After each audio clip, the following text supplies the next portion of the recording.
A date with destiny is how DA leader John Steenhuisen described the May 2024 elections.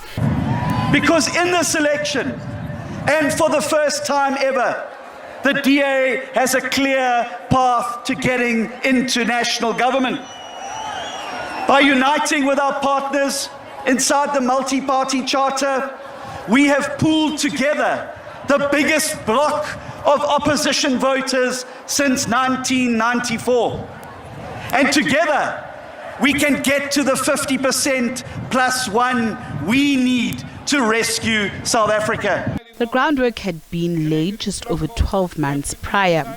In August of 2023, the party outlined its strategy and campaign slogan, which was Rescue South Africa. The phrase Doomsday Coalition also entered the country's political lexicon. Steenhuisen further went on to declare the EFF as enemy number one. Now, we must never forget why the EFF was kicked out of the ANC in the first place. It was because the EFF's leaders were too radical, too corrupt, and too violent, even for the ANC. In their desperation to hang on to power, the ANC has now confirmed that it plans to sell out to a coalition that will ultimately dance to the EFF's tune. Make no mistake, this will seal our country's doom. The party then announced its antidote to the dystopian future it predicted, one of the country plunged into darkness following stage 8 load shedding and under the yoke of a mafia state, amongst other ills. The Moonshot Pact, a reference to the monumental effort required to launch a spacecraft to the moon, was the plan to finally unseat the mighty ANC from power.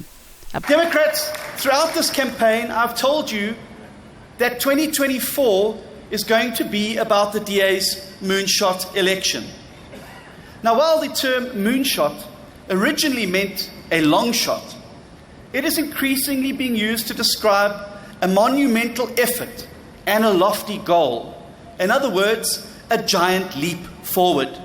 Ultimately, from an initial 7 to 10 opposition parties joined the pre-election pact, which became known as a multi-party charter following a convention at which principles of cooperation and focus were agreed. The parties agreed to cooperate with one another but campaigned independently of each other, with each having the responsibility to swell its support and ultimately add to the opposition tally post the election. The parties comprised of the IFP, FF+, Action SA, ACDP, UIM, Spectrum National Party, Isanko, the Eketu People's Party, and the United Christian Democratic Party. However, none of the contesting parties received an outright majority, necessitating negotiations on forming a government of national unity with willing partners as initiated by the ANC.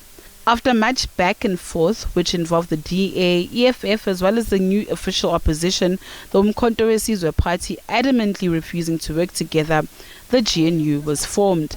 It consisted of 10 parties: the ANC, DA, IFP, Patriotic Alliance, FF+, UDM, PAC, Good Party, Al Jamaa, and newcomers Rise Mzansi. Of the parties outside the ANC, the DA was the biggest beneficiary in the new executive, getting a total of 12 positions in cabinet, 6 ministers and 6 deputy ministers. However, a few weeks later in August, trouble appeared on the horizon, sparked by DA Federal Council Chair Helen Zille's comments made at an event at the Frederick Newman Foundation, a regular donor of the party. Now, this, of course, is not a government of national unity, because a government of national unity brings all parties together, which would have had to include the EFF and the MK party, which it did not. But it still gave the president the fig leaf he needed to bring in all sorts of smaller parties to say, I'm not in a coalition with the DA. Now, the truth is that we are actually in a coalition, because a coalition means that if a party withdraws from the coalition, the government falls. Zille also intimated that a party brought with it the backing of business, and its absence from the GNU would result in significant disinvestment in the country's economy. A war of words erupted with the ANC rubbishing her claims, daring the party to leave the GNU as well as parties as the EFF, saying they knew all along that the GNU was a farce. But it is the issue of the Bella Act that has really tested the GNU. So I've decided to delay the implementation for clauses 4 and 5 of the bill by a period of 3 months. The rest of the act is implemented immediately. For 3 months, I allow 4 and 5 to have those engagements. This will give the parties time to deliberate on these issues and make proposals on how the different views may be accommodated.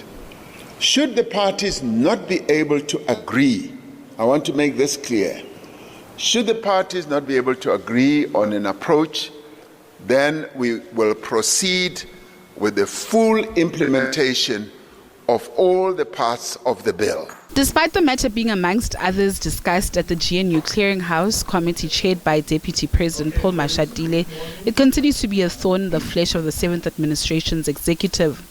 DA deployed to the GNU Sivir Khwahube in a show of protest by a party boycotted the public signing of the bill. President Cyril Ramaphosa subsequently delayed for 3 months the implementation date of clauses 4 and 5 of the legislation relating to issues of admission and language policy for further consultation. However, 2 months later, Khwahube quietly signed an agreement with the Afrikaner-affiliated Solidarity Union on the exercise of her powers and responsibilities of the implementation of the Bella Act. The agreement between the Minister and Solidarity has no bearing in law or practical effect on the inclusive multi-party discussions that are underway on sections 4 and 5 of the Act. Furthermore, the agreement bears no influence on the President's powers to ultimately take a decision regarding the commencement of the Act. President Ramaphosa reiterates his commitment to the undertaking he made when he signed the bill on the 13th of September 2024 to give the parties 3 months to submit proposals on sections 4 and 5. Calls for President Ramaphosa to fire Khwahube have seen the DA again threaten to leave the GNU once again, saying their deployee has merely been doing the job assigned to as the Education Minister.